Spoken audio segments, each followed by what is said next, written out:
Welcome to another episode of Real Estate AI Flash. Today I have Juan Murray from Juan Real Estate Group at Remax in Jamaica Plain, Massachusetts, which I never knew existed, but it's right outside of Boston. So everybody knows Boston. So Juan, welcome to the show. Hey, Rajeev, thank you very much. Glad to be here. Yeah, so I gave you and you've been in real estate since 1994. And your bio says you pursue excellence for your clients. That's correct. And so you and I connected. I don't know how we connected, but we got connected somehow. And I would love for the listening audience to kind of get to know you a little bit. Maybe we start there with your background and backstory. Yeah, sure. I was doing real estate when we were pulling off the side of the road and there were still payphones. And I'm sure a lot of agents that are on the call don't even know what that is, right? What is that? Yeah, exactly. Yeah. And instead of GPSs, we were, using the map book atlas and running into paper roads. And, instead of, texting and driving, we would be looking at our maps and trying to find places to go. So, that's me. And if I have to tell you my age, then, the conversation is over.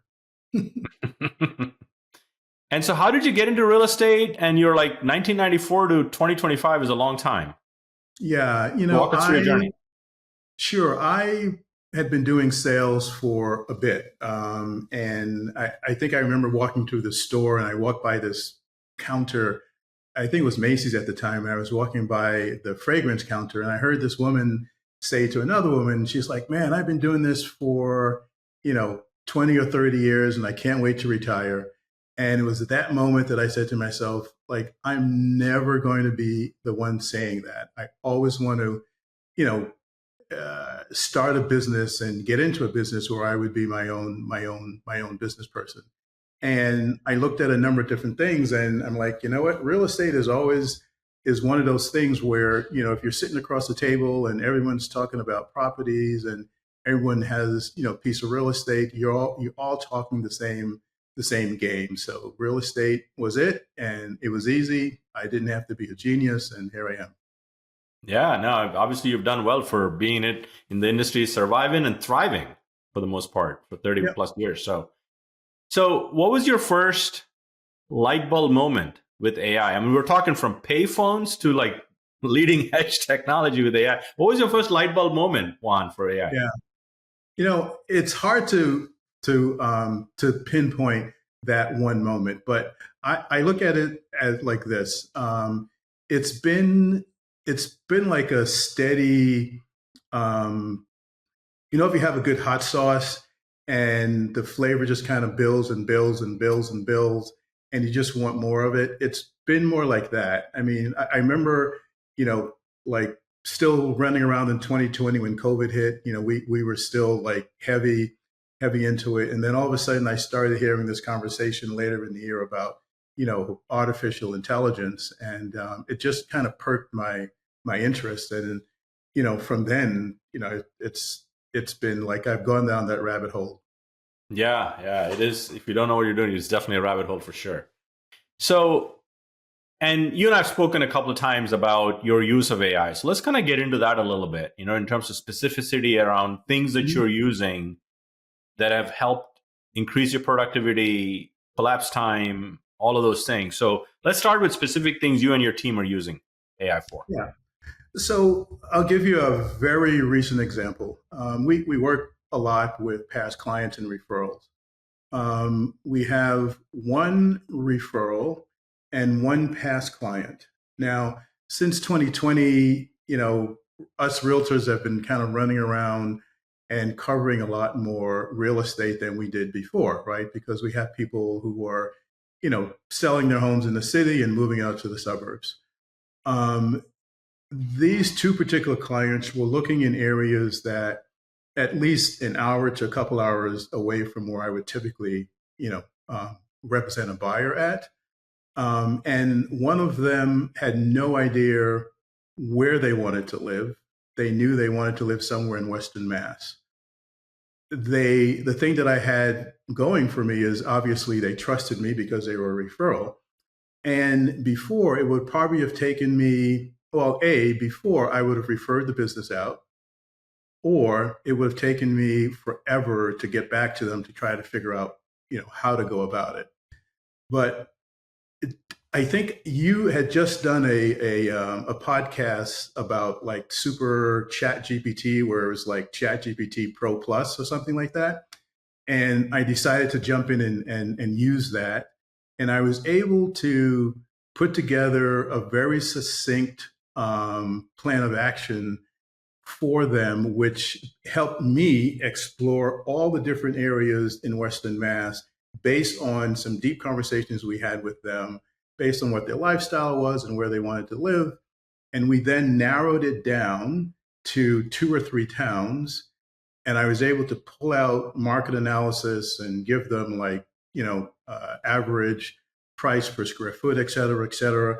And within a month, probably 6 weeks, we have a property under agreement. Now, Wow. that would never have happened. I guarantee That's you. crazy. Yeah. Yeah. So for the listeners, I'm assuming you got the $200 a month plan for that. Yep, we did. Okay, so that's the pro plan, and it is you use Operator, which is their AI agent, Mm-hmm. to do the search with all the specs. It's almost like it's better than a custom GPT because it works autonomously is the right word, Yep. based on your instructions, and it does a lot of things beyond the scope of a custom GPT, which is a very basic version of an AI agent. But the true agentic AI is really systems like Operator for OpenAI go and do things autonomously. So that's a great example. So, and you said you also did market research. Let's kind of dig into that a little bit. And what did you use for that specifically? Any AI tools there? Well, I put together a custom AI, thanks to you again. I have your 3, I think you've got like 2 or 3 pieces. You've got Deal of the Week, which I know someone else has that I use. Yeah. But you also put together a custom AI. And before you provided that to us, I didn't really know like where to go to do the custom piece. But your custom AI instructions were so great that I was able to kind of go through because I knew what I wanted it to do. I knew that I wanted it to take the information that I provided, interpret it, analyze it, and come up with a very user-friendly version of what this information tells you. So obviously, I still had to do the work with regards to pulling an initial market analysis. I upload that, and it really just from there on makes life significantly easier. And it's a different conversation when you're having with a buyer or a seller, where before I was just presenting or taking time putting together a presentation, where now I do the CMA, plug it in, and it spits out a PDF. I put it in Canva, and I'm done. Yeah.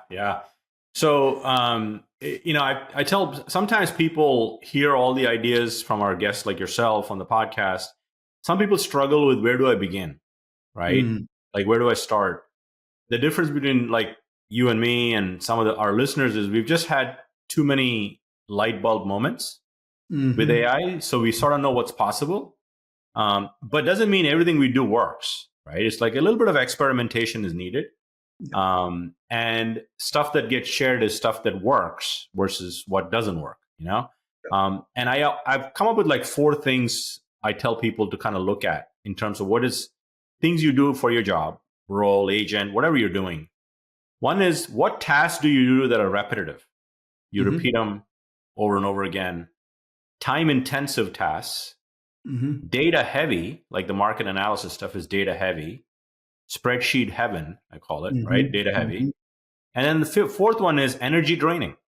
Is there stuff in, like I'd rather enjoy my work. So if there's energy draining and AI can help me with it, it makes my job more fun. So if you find those 4 things and do a time audit, I think the things that you need to have AI help you with will emerge rise to the top. Yeah, right? I agree. And the simplest thing is, you can talk to it on your phone. Oh yeah. And many folks say just start talking about ideas and just keep going and just keep going and keep going. And sometimes you just don't know where that's going to take you. But I just open it up and say, well, I have a situation. Here's what I'd like to do. Here's what I'm thinking about. You know, give me the steps that I need to take to, kind of begin to process this. And then it gives you some steps. And you're like, well, what about this? What about that?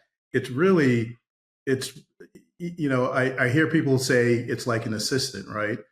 And it really is like an assistant when you use it that way. It just keeps digging and digging and digging. And then when you find something that, you're like, aha, like that's it, then you can kind of even take that and wrap that up. And it's just crazy because it takes, I don't know, sometimes you think about stuff and you just never get to it, but now you can think about it and talk to it, delete, and it kind of happens. It's crazy. Now you still have to like research and make sure, it's everything's cool, it's in your voice and stuff like that. But it's just taken the time that I've taken to do stuff and just collapsed it significantly. Yeah, 100%. And I think I also believe not just collapsing time, but I think it elevates your work also in terms of the output you produce. Yes. Just like in your case, I mean, imagine the amount of time it would have taken you to do the market analysis or search for those homes in an area where the person wasn't even not sure where they were going to live.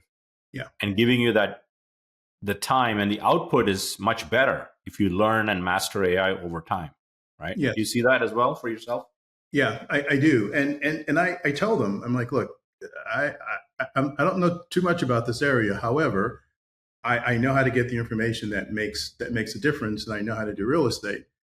And the presentation that I was able to pull made me look like an expert in that area. And it made them feel as if, they were talking to the right person. First of all, I told them the truth. I'm like, I didn't say, hey, I know everything about this area when I didn't. But it made them feel like, wow, this guy did a lot of work to get us to this place. So, yeah.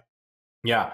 So we talked about, searching for homes through operator, market analysis. What else are you using AI for? I read this book called Full Fee Real Estate Agent by Chris Voss a while back, or either read or I think I'm more audible than a reader. And this was when I was running the office here, and I put together a training program using the book and using ChatGPT to put together like an 8-session training class that we provided, 2 sessions a month, and we created a mastermind around it. And I mean, I would never have been able to pull that off. Yeah, 100%. Yeah. As you mentioned a book, this is the first time on the podcast. Just a couple of weeks ago, Alan Dalton, who's an industry leader, recently released a book that I contributed to among 12 other people. And the title of the book is Agent to AI Gent. And it's sort of like, how do you excel as an agent in the world of AI?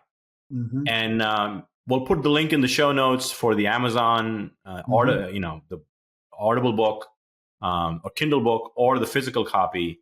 And I would encourage agents that want to excel in the world of AI, considering we're a real estate AI flash podcast, it might be a worthwhile book to get and read. And what I enjoyed about contributing to the book, Juan, is not just my piece of it, which I was honored to do. It interviews some of the best agents and the brightest agents on their best practices on how they're incorporating it. And in almost all the cases, what I found was AI is your second brain, not your only brain. Big difference, right? So you got to kind of put human in the loop. So since you mentioned the book, I want to put a plug in for Alan Dalton and all the contributors to that book, Agent to AI Gent. Yeah. Agent to AI Gent. I'm getting that. Yeah. It just dropped at the time of this recording. So cool. So what are other ways? Any other thing before I get to the final couple of questions I have for all my guests? I never send an email without putting it in chat anymore. I still use Grammarly a bit. Yeah. But no email goes out of my box without putting it in chat.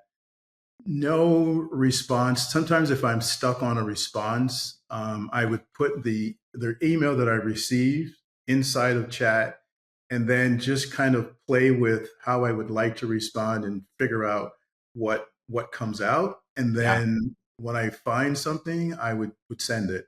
So I mean, it's really become like second nature Yeah. for me. So even to the simplest thing is, you know, um, one prompt, refresh, or I forget what my prompt is, but da email.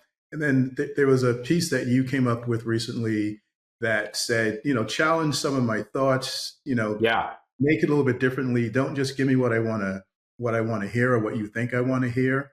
Like mix it up a little bit. So I'm starting to use that and realizing that, Good. oh, okay, well, there's a deeper way, but still you can still respond in that email in like 10 minutes where it would have taken me like 2 days. 100%. 100%. That's what I do now. I basically spit out everything I want to write in the email, even I starting writing the email.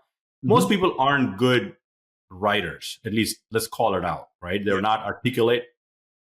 You just have to look at listing descriptions. You'll know, Yeah. right? I mean, so if you spit out what you want and have it write a version, I think you're faster to the finish line, and then you curate it and then you publish it, right? Yeah. So great takeaways. I think the use of Operator Pro for the search, market analysis, the book piece that you talked about, and Mm-hmm. also in just simple productivity enhancements with the email stuff are great value adds that I'm Yeah. sure listeners are going to enjoy. Anything else before I get to the final two questions? You know what I just did? So everyone kind of struggles with this whole kind of ideal weight kind of health thing, right? So I have this fitness app, and no one eats the exact same portions or the exact same things that are in this fitness app, right? So I took your custom GPT and I was like, all right, give me a way so I can put in like what I'm eating today and have it show up as a formula with macros, et cetera, that I can plug in and track what I'm eating. I'm not looking to be perfect, like none Yeah, of it's perfect, but I'm looking to get a sense. And now all I do is I say blah, blah, blah, blah, blah, I plug it in and it's there. So now I'm using it more. Before I wasn't using it because I was like, oh, I have to put in sweet potato, 3 ounces. I don't know what I ate. So just like silly things like that. Well, it's not really silly, but it's kind of like a lifestyle piece where you can use it 100%, 100%. to enhance that, And right? that's a great example because I also have a health GPT that sort of tracks based Mhm. on my goals, etc. But I think the best uses of AI sometimes are personal, not just professional. Yeah. Just like our phone, we use it personally too, not just professionally. So AI is just like that, right? So great takeaways, Juan. I'd love to get to the final two questions I ask all my guests. You've been in the industry for 30 plus years now. If I were to ask you, if you were a new agent today, what would your one piece of advice be for your younger self? I would dig into systems before I would dig into the shiny objects. Great You advice. know, everybody is selling you something for $29.95, Yeah. right? Um, and obviously, if we had Chat GPT back then, the That would be systems, the $20 subscription you'd buy. Yeah. right? Yeah, I think that's the one biggest thing that I would do differently. Yeah. Yeah. Great advice. Great advice. Lastly, I don't know if you're a book or a podcast person, Juan, but Um, Audible more than book, podcasts. My phone is lit up with podcasts. so if you had to pick one podcast or book that has been deeply influential, more influential than anything else you've heard or read, what would that one be? So I have to use two because your Yeah. podcast has been super influential. I cannot not give you props for that. So that's the first thing. Thank you. But I had an opportunity to read a book recently, and it's called "Becoming Your Own Banker" by this guy named Nelson Nash. Wow. And Becoming your own banker. "Becoming Your Own Banker" by Nelson Nash, and it basically talks conceptually about using certain life insurance products to understand finance and to begin over time to borrow from yourself instead of borrowing, you know, credit card debt, Yeah. mortgages, how to potentially finance a flip using your own money, kind of thing, and that pretty much kind of changed my whole concept of finances and a few things that I would do and have done differently kind of going forward. So I think from a, real estate is one thing, but ultimately it's about lifestyle and, and being able to make choices and being able to make your own choices at your own time. Well said. Well said. I've not heard that book. I'm going to make a note of that for sure and get it. So Juan, this has been fun. I appreciate you taking the time to share some of your insights on how you're leveraging AI with our audience. I'm sure it's going to be fun for them to listen and apply. Thank you for taking the time. All right. Thank you, Rajeev. I totally appreciate you, man. Thank you for what you're doing for the community. I love it. Yep. And continued success in greater Boston, Massachusetts area. Yay. Amen. That's right. Take care. Thanks.